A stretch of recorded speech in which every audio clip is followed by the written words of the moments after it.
रात का समय था। हवा में एक अजीब सी खामोशी तैर रही थी, लेकिन उस खामोशी के पीछे छिपी थी एक ऐसी कहानी जो सालों से लोगों के दिलों में डर, रहस्य और जिज्ञासा पैदा करती रही है। ये कहानी है धुरंधर 2 की। कहते हैं कि हर शहर की एक परछाई होती है और उस परछाई में जन्म लेते हैं ऐसे लोग जो आम इंसानों जैसे दिखते तो हैं, लेकिन उनकी सोच, उनका दिमाग और उनका खेल बिल्कुल अलग होता है। धुरंधर एक ऐसा नाम जो सिर्फ एक इंसान नहीं बल्कि एक रहस्य बन चुका था।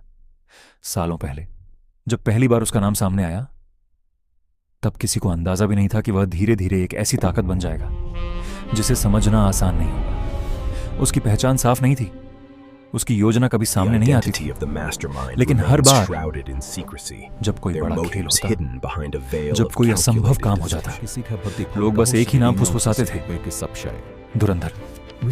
कुछ लोग कहते थे वो एक मास्टरमाइंड था, कुछ कहते थे वह सिस्टम से लड़ने वाला खिलाड़ी था, और कुछ का मानना था कि वह सिर्फ एक इंसान नहीं बल्कि एक सोच है।